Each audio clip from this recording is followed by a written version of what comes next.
hppodcraft.com. Don't look now, John said to his wife. But there are a couple of old girls, 2 tables away, who are trying to hypnotise me. Laura, quick on cue, made an elaborate pretense of yawning, then tilted her head as though searching the skies for a non-existent aeroplane. Right behind you, he added.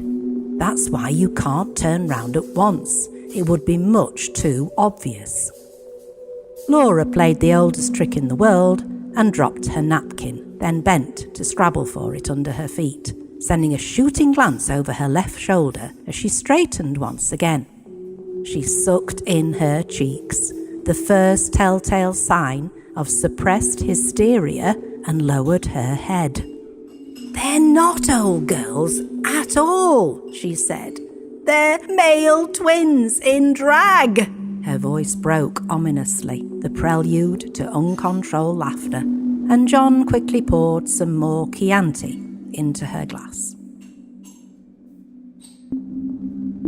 That was the opening dialogue from Don't Look Now, a short story or novella by Daphne du Maurier, and it's a story we're covering here on the H.P. Lovecraft Literary Podcast. Here at hppodcraft.com and Patreon/Witch Media.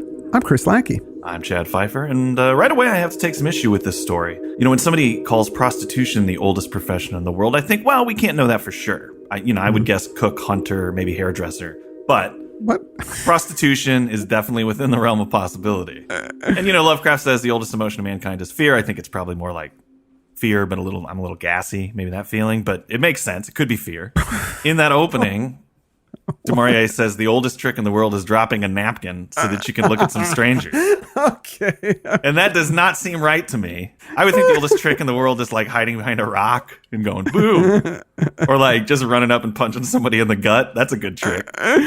Surprise! I don't think nobody played any tricks till the napkin was invented. I don't think is a sound. No. So this book is basically like, just throw it out the window.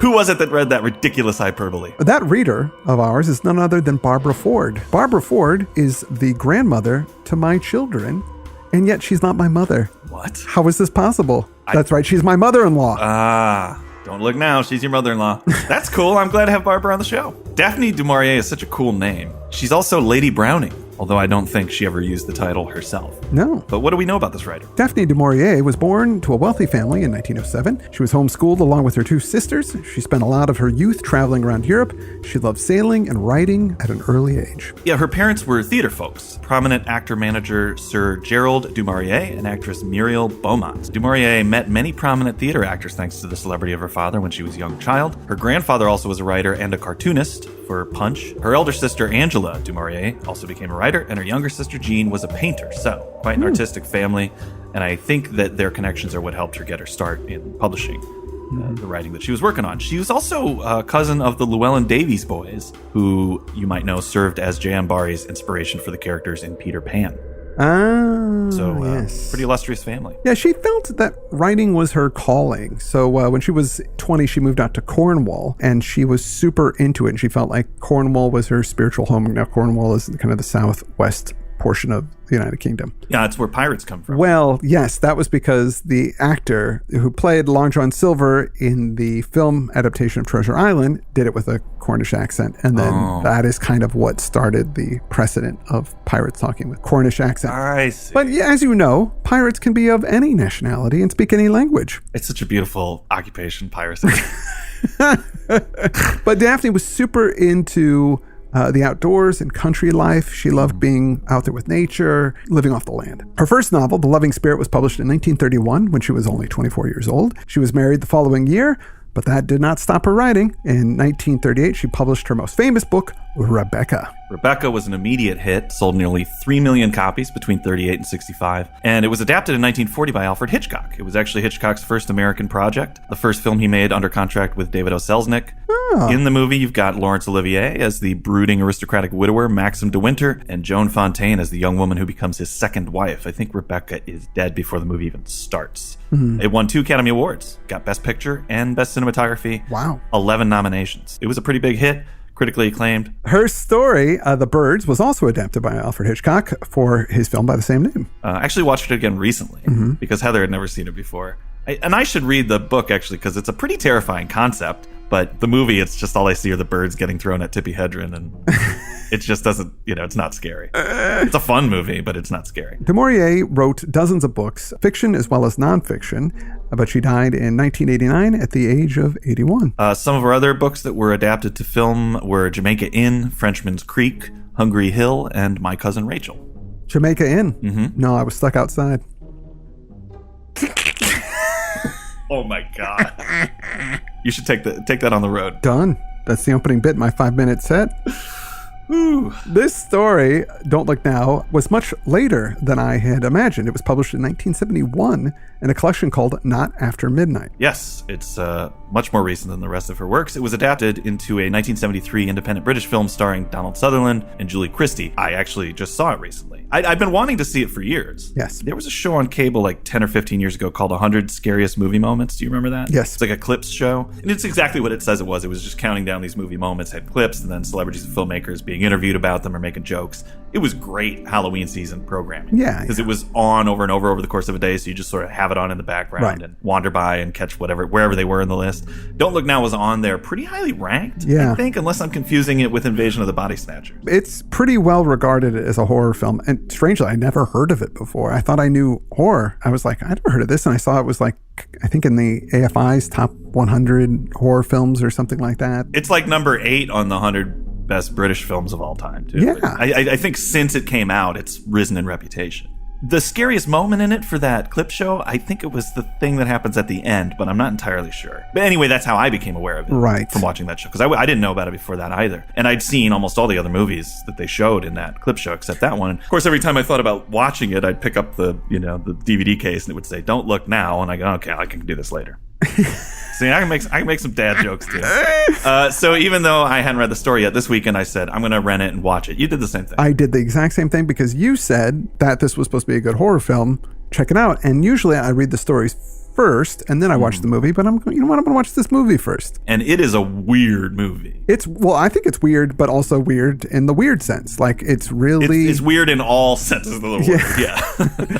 But it does a really good of setting this mood that everything is slightly off and unreal. It almost has kind of a Lynchian feel to it. It does. The editing is really artsy. I think that director, Nicholas Roeg, I don't know how to pronounce his last name. That was something that he was known for, the editing style in there. Very unsettling and montaging and jumps around. The sound design is kind of unsettling. Really unsettling, yeah. And I wouldn't say it's necessarily an enjoyable movie. I have to admit it was slow. Really slow. Was a little difficult to get through, but it was effective. There were some pretty creepy moments. And what surprised me the most, because you then read the book before I did. Yeah. And then I talked to you about it and you said, oh no, it's a really faithful adaptation. And I thought, no way. Yeah. Because the movie was so strange, I just assumed there was a little nugget from the short story in there. And then the director and screenwriters had just kind of built around it. But nope.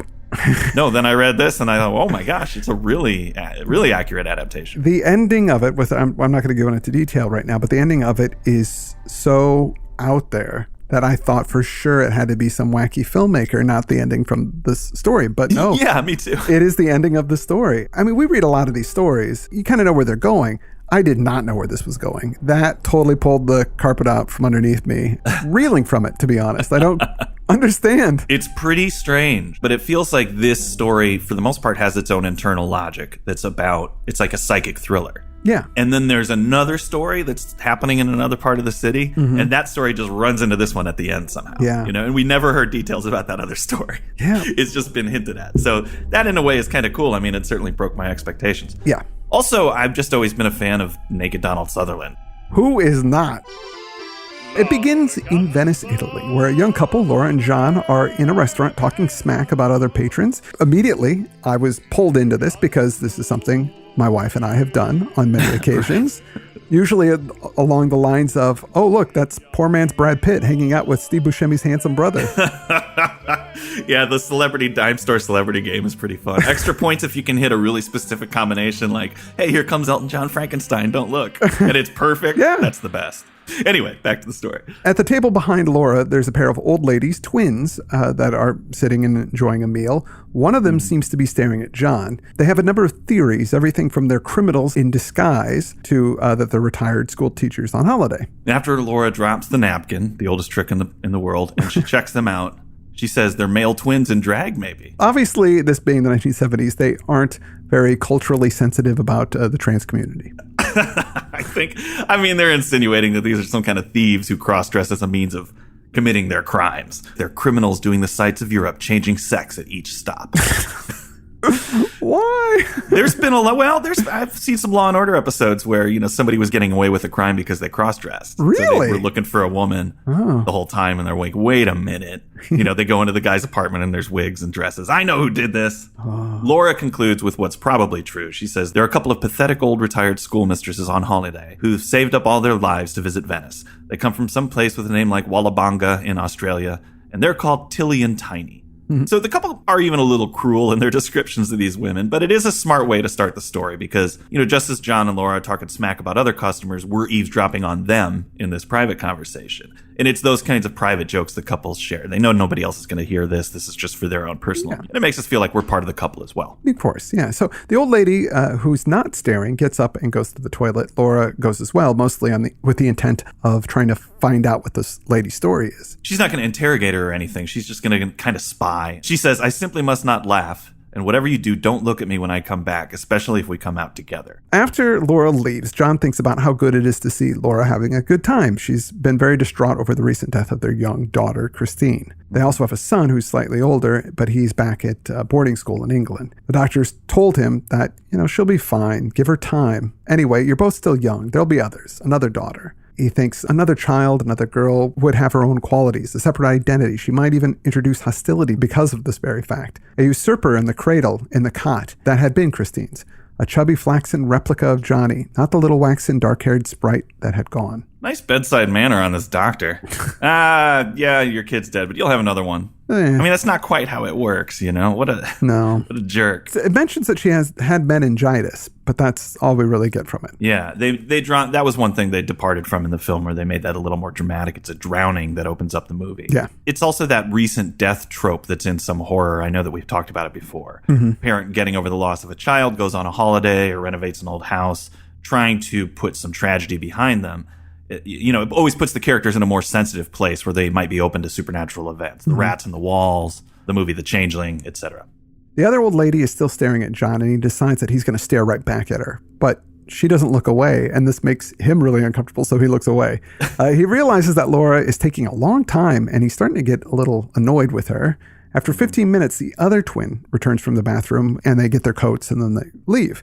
And he notices that the toilet sister is helping up the staring sister. And he thinks maybe she's got arthritis. John, Toilet sister. Well, she was the one in the toilet. Yeah. And then there's the one that was staring. I mean, how was, they're twins. Not to be confused with the 80s supergroup, the Toilet Sisters. Everybody's got John is in an increasingly bad mood. He decides that he's just going to go back to the hotel without Laura. And he's a little drunk as well because he's been pounding the wine. But as he gets up to leave, she comes out of the toilet. She has this strange look on her face. She's elated. She tells John that Christine, their daughter, isn't dead, that she's there with them. And he thinks that she might be having some kind of nervous breakdown. It's quite wonderful, she said slowly. The most wonderful thing that could possibly be. You see, she isn't dead. She's still with us. That's why they kept staring at us, those two sisters. They could see Christine. He tries to calm her, but she's just not listening. She's like, look, no, this is a good thing. She says that the women were Scottish sisters. And they just, the one that was in the toilet just turned to her and told her that they could see the little girl sitting between her and John laughing. When she told Laura almost passed out because she's telling her that, she saw her dead daughter. How does she know that she even had a daughter? How does she know these things? So it must be true. The toilet sister says the vision was so strong that the staring sister knew that they just had to tell Laura. And Laura, of course, believes that. She takes it hook, line, and sinker. Mm-hmm. He comments how ridiculous it is because Christine wouldn't actually be out this late at night. She'd be in bed. So she wouldn't have been with him on this meal. Right. But that's the way that he's kind of seeing things. Kind of a realist when it comes to this kind of type of psychic business. So John tries to calm her, but she says she's not upset. She's very happy. Laura tells John that the ladies are from Edinburgh and that one went blind a few years earlier. So that's why she was staring. She wasn't staring. She was blind. So when he stared back, of course it didn't work. She can't see him. Yeah. But now that she's blind, she can see the psychic world better than ever. Like she's more in tune with it. And it says that she also studied the occult her whole life, which I was like, whoa, that's cool. These sister characters are pretty neat. Yeah, I want to know more about them. I mean, we only get little hints, and there could be a whole series of books about these two. There's not, but there could be. Get to work. So John notes that she's not hysterical, but she seems genuinely happy, like just kind of crying a little bit with joy. This scene was done really well in the movie, the fainting, and you actually get to see the conversation in the bathroom, and in that they move the blind woman in there. But both of them telling her, and even the way that John reacts to her in the story and in the movie, he really cares about his wife. Oh yeah, privately dismissive of these things, but he's not even totally skeptical. No, about the psychic powers, but he's worried that she's being taken advantage of. Yeah. However, he can see that it's made her happy. These are likable characters. Yeah. And if this sudden belief was going to keep her happy, he couldn't possibly begrudge it. But he wished all the same it hadn't happened. There was something uncanny about thought reading, about telepathy. Scientists couldn't account for it. Nobody could. And this is what must have happened just now between Laura and the sisters. So the one who'd been staring at him was blind. That accounted for the fixed gaze, which somehow was unpleasant in itself. Creepy. Oh, hell, he thought. I wish we hadn't come here for lunch. So she pulls herself together and saying that they have to go to the cathedral since they came to the Torcello, and they leave. They go to the cathedral and they look at the statue of the Virgin and the mosaics, and Tom notices that the twins are there. The blind twin seems to be looking right at him. He gets angry because he thinks that they're some kind of scam artist. He seems to believe that they actually might be psychic, but that they're using their mind reading powers to pull a fast one. Yeah. Which is very strange to me. That one would think that, but whatever. Well, it's kind of cool, though, because he's a hybrid skeptic. He's playing that skeptic role, but he's not entirely dismissive of the whole thing. Yeah. He still suspects their motives, however. But Laura, she doesn't notice them. So he decides that he should try and get her to go away so she doesn't see them and engage with them anymore.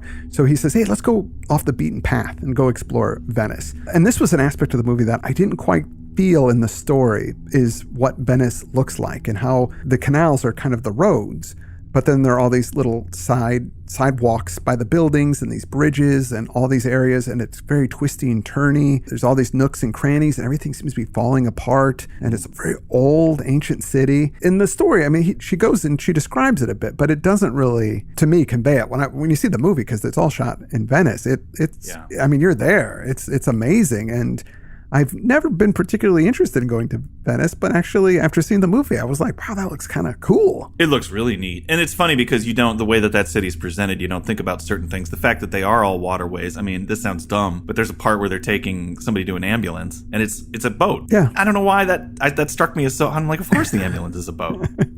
But there was just something so odd about that you got to put somebody on a stretcher and then load them off a dock. Yeah. There's also this music of Eric Zahn aspect to the movie that's not quite present in the story, where some of these old neighborhoods they visit seem to disappear. There are parts where Donald Sutherland was looking for a neighborhood that he was in, and it's just not there anymore. Yeah. That added a level of weirdness to the old city. They sit down on a bank, and John throws a rock at a rat swimming in the canal. Laura admonishes him for this, and then she asks, do you think Christine is with us now? And he thinks, what is there to say? Is it going to be like this forever? Said, Like, I could put up with it right now if it's making her happy, but how long is this going to go on? Well, but he answers, I expect so, if you feel she is. Which is good, because it's not really a lie. She's restless. She's like, come on, let's go back. And he's thinking, well, she just wants to find those women again. Mm-hmm. Maybe not even to talk to them, just to be near them because they're making her feel better. So he's trying to distract her by buying things for her. Right. Says, I'm in a buying mood. What about a basket? We never have enough baskets. There's some lace. How about lace?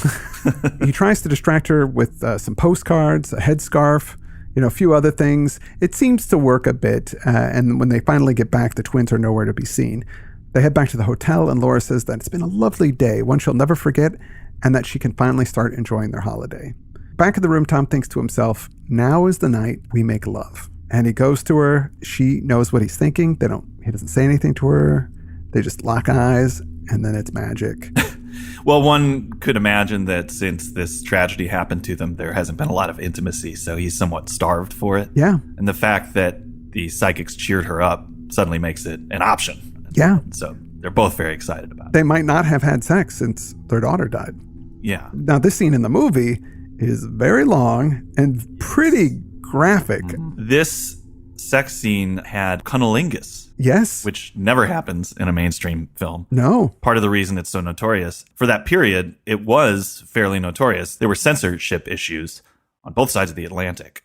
He cuts the sex scene up with them getting dressed after the sex, getting ready to go out. Yeah. And that was one way, I think, that he was able to avoid it. If you actually look at it, some of the things that seemed explicit, you just see what direction it's going in. Right. And then he'll cut away to Julie Christie putting her shirt on or something. So I think that's how he was able to get away with the censors. But there's a lot of rumors about it. There's a whole section on the sex scene if you look on Wikipedia. Oh, like what? Well, there were rumors that it was real instead of being simulated. There were people that said, they were definitely actually having sex. Warren Beatty was dating Julie Christie at the time and apparently flew to London and said he wanted it cut from the film because it was too explicit. Whoa. Yeah, they had to go through some hoops to keep it in there. I guess the reason that they wanted it in there is because it certainly works to get you more intimate with this couple. Sure. You definitely are, okay, I'm in this relationship. But it has some really absurd moments as well. There's this thing where Donald Sutherland's arm kind of hooks over her back. Yeah. Almost like she's making out with his armpit. They're doing some kind of weird yoga stuff in there. It's maybe tantric. I don't know. I don't know. I mean, he kind of giggles a little bit. So, odd things do happen during sex. So I thought maybe that was on purpose to just show that it's goofy intimacy between two people. What's really strange is at the end of the movie, they flash back to the sex scene, and that's the moment that they choose to look at with his arm real weird. I was like, what? Yeah, it's very strange. That's the weirdest part of that to flash back to. Yeah, well, I mean, the movie is definitely trying to convey an atmosphere of the weird, and it does a really good job of it. It sure does. So after the sex, they decide they're going to go back out on the town. Yeah, he even says, I want to get rather sloshed. So he's looking out to have some drinks. He doesn't want bright lights and music. He wants some small, dark, intimate cave, rather sinister, full of lovers with other people's wives. Oh, hey now. So he's trying to go into, I think he wants to start the game up again of them watching strangers and enjoying their own company and getting away from the psychic nonsense. They go for a walk and they get a little lost trying to find the restaurant that they're looking for. Right, and this scene in the film was probably the first time I felt really unsettled. There was a lot of weirdness going on. Yeah. When they get lost and then overhear what they're about to overhear, it was genuinely creepy. Yeah. And like you say, Venice is typically framed as all gondolas and singing, but this really showed the scary side of it. So they hear somebody scream, but John just thinks it's a drunk, or at least that's what he's telling Laura. And at least that's what he's telling himself even too, right? Because he doesn't, we all do that. I don't really want to get involved in this. So I'm just going to assume that screaming is out of joy. The sound sounds like a cry being suppressed, maybe as if somebody's being choked. Laura suggests that they phone the police, but John thinks that she's being silly. She goes back the way that they came, and John hesitates for a moment, and he sees a small figure creep from a cellar, a little girl with a pixie hood on her head. She climbs out onto a boat on the canal, and then jumps from boat to boat, and then disappears down an alley. Just then Laura comes back. She didn't see the little girl. Now, when I saw this in the film, and I read it obviously I knew what was going to happen at the end, but I thought this was him having visions of his daughter. Like it's a red coat like his daughter died in the film. Yeah. And in this, I think that's also what they're trying to do. They're making you go, okay, he's seeing his daughter now because this idea has been put in his head that she's around by the psychic ladies. I mean, you got that as well, right? I thought that, that's when I was a little sad that I'd watched the movie first. And that's the reason you don't want to do that, right? Because I definitely at this point of the story would have thought, okay, now he's seeing the daughter. Yeah. And then in a minute, there's some other explanation for that as well. Yeah. And so I think it would have been more effective had I not done that. Yeah. So she comes back for him and says she doesn't want to go on the streets alone. And then they finally find their way to some place. It's not necessarily the restaurant they were looking for, but it's a restaurant. Mm. They sit down, they order some wine when John notices behind Laura, the twin old ladies are there as well. And of course, he thinks that they're following him and Laura. They're up to something. They got a scheme. Laura's busy with the menu, and he hopes that he can distract her from noticing the women. He suggests, they drive out of town for lunch tomorrow. But the whole conversation doesn't work because she spots these women. She's delighted to see them, and she wants to go tell them how happy she's been all day. And John is very annoyed, but what can he say? True. I think I would be getting pretty upset. I mean, my huckster defenses would be firing on all cylinders at that point. Yeah. Just to keep seeing them in certain places and that they already talked to her while she was in the bathroom, it really seems like they're planning something. But Yeah. out of sensitivity to his wife's mental state, he doesn't stop her from going. He just decides to sit there alone and get drunk. Mm-hmm. He picks something random off the menu. He's all angry. He thinks the evening's ruined. What was to have been an intimate, happy celebration would now be heavy laden with spiritualistic visions. Poor little dead Christine sharing the table with them, which was so damn stupid when in earthly life she would have been tucked up hours ago in bed. She's phony, he thought. She's not blind at all. They're both of them frauds, and they could be males in drag after all, just as we pretended at Torcello. And they're after Laura. And he's definitely seeing them here is definitely firming up in his head the idea that they're crazy, that they're some kind of criminals. Yeah. So he's annoyed and angry, and he's just getting more and more angry as he's just sitting there drinking. Finally, Laura comes back to the table. She says that the blind one had another vision, that Christine told them that they would be in danger if they stayed in Venice. So he thinks, aha, that's their game. They want us out of town. If you think about that, it doesn't really make any sense. Like, how is that a scam? Well, but you don't ever see, I would just think that's the opening gambit of a con. Because it always seems innocent and like, well, this couldn't possibly be a con because, right, the first move in a con. So they're going to help you get out of town in some way. Maybe you find out there's limited resources and they say, well, why don't we hold on to your valuables while you check this out? Or there's some money transfer that follows through or something. Yeah. Some kind of suspicious thing. He certainly has that, that episode of The Twilight Zone with Shatner on it where they have the fortune-telling device on the table. No, I don't know that one. Oh, it's a great one where he's a young married couple and their car breaks down, so they have to stop at this diner and it's got a little fortune-telling device on the table. You put a penny in and it spits out like a fortune on a piece of paper. Mm-hmm. It's got a little devil's head on the top of it, like a bobblehead devil. No, I never saw it. Well, they keep pulling out fortunes and they keep coming true. And pretty soon they're limiting themselves to that table. They won't make any decisions until they consult this fortune-telling device first. And then Shatner finally says, we can't live our lives like this. Don't even look at it. What are we going to do? Have this run our life for us? And they end up walking away. And it's that same moment here where John thinks they can run our lives for us. This is to be our problem from henceforth. Do we eat? Do we get up? Do we go to bed? We must get in touch with the twin sisters. They will direct us. Yeah. So he thinks maybe that's the scheme. So he tells Laura that he thinks that they're full of it, that they may be psychic, but they haven't seen Christine. They're using their psychic powers to take advantage of them. Laura argues that they've already seen the best of Venice and that she's going to be obsessing over Christine if they do stay. So like, I just want to go. Yeah, she says to him, look, why not come over and meet them and then they can explain about the vision to you. Perhaps you would take it seriously then, especially as you are the one at most concerns. Christine is more worried over you than me. And the extraordinary thing is that the blind sister says you're psychic and don't know it. You are somehow en rapport with the unknown and I'm not. Oh man, dude. I told you about that time when I was working at Interspace that the psychic dude came in. No. So there was this guy, I don't know who he was. He's some psychic dude. Everybody was excited because he was going to sign some books or do some stuff.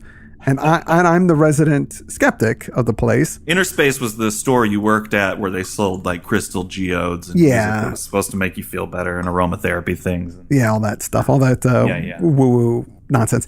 But anyway, the guy's a scam. It's BS. And I talked about cold reading. I talked about all these things. I read about like I'm sure he's not done anything psychic. Like he's done nothing psychic or whatever. So he comes in. Everybody's crowding around him and talking to him. I'm not giving him the time of day because I think he's full of poo. Right. And then he somehow picks up on that. So he comes over. Of course, he's like a cat that knows exactly who's allergic. Yeah. And he comes over and he looks at me and he kind of gives this little smile and he reaches out and touches my hand and he looks at me and he goes, "You're sensitive." Oh no. And I said, "I am. My mother had it." He goes, "I knew it." And then the girl that worked with me, she knew that I was totally lying. I looked over at her and her face fell because she bought it. Oh, right. But in that moment, when she saw that this guy was just BSing me and then I was BSing him back and he wasn't picking up on it, right?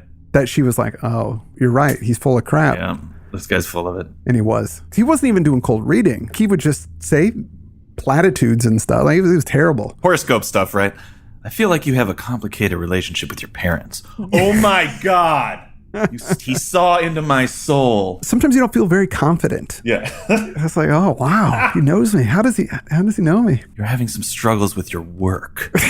So anyway, He finally gets all pissy with her, but he says, you know what? If this is what you want, fine. We're going to leave tomorrow. He goes, I'm psychic, am I? Fine. My psychic intuition tells me to get out of this restaurant now at once, and we can decide what we do about leaving Venice when we are back at the hotel. Now, the fact that they did say he had this gift, though, makes you retroactively look back at that child that he saw. Right? Exactly. And so you believe, oh, maybe he is seeing the daughter that they've seen. Well, what they do in the movie is when his daughter is drowning, like he jumps up, like he senses that she's drowning and he runs out. Right. So that's like another thing that they kind of clue you in, like, oh, maybe he really is psychic. Yeah. John takes off. Laura says goodbye to the ladies as he stands outside and looks over the canals. The experts are right, he thought. Venice is sinking. The whole city is slowly dying. One day, the tourists will travel here by boat to peer down into the waters, and they will see pillars and columns and marble. Far, far beneath them, slime and mud, uncovering for brief moments a lost underworld of stone. Their heels made a ringing sound on the pavement, and the rain splashed from the gutterings above. A fine ending to an evening that had started with brave hope, with innocence. When they return to the hotel, they have a message from their son's headmaster at the prep school. Johnny, under observation, suspected appendicitis in City Hospital here. No cause for alarm, but surgeon thought wise to advise you. So Laura says, this is it. This is what the twins were warning us about. Let's go back to England. Yeah, and that makes perfect sense. At least it satisfies this condition that they have to get out of Venice. Right. Something's wrong with their boy. So that seems like, okay, that's what it was. They were steering us right. Yeah. Let's head back to England. And I think that's a good place for us to stop. Yeah, I agree. She is going to head back to England while he hangs around in Venice, and then some very odd things happen that we can cover next week. Yeah, we'll get into the truly weird on our next episode. I want to thank my mother-in-law, Barbara Ford, for being such an excellent reader. Thank you so much for stepping in and giving us some cool reading. Thanks so much. It's so exciting to have you on the show. I also want to thank some of the patrons who support us. I want to thank Scott McCrate. I want to thank Brian James DeMitt, Evan J. Dove, Carl Raid, Sean Sunser, Shane Lanigan, Matthias Person, Mike Perkins, Andrew Gibson, Duff Huster, and Tim. Thank you, Tim, for supporting us on Patreon. Thanks, everybody, for being part of the team. We hope you'll tune in next week for the conclusion of Don't Look Now. With that, I'm Chad Pfeiffer. I'm Chris Lackey, and you've been listening to our Weird Women Month on the H.P. Lovecraft Literary Podcast. hppodcraft.com and Patreon. Everybody's gotta go sometime. hppodcraft.com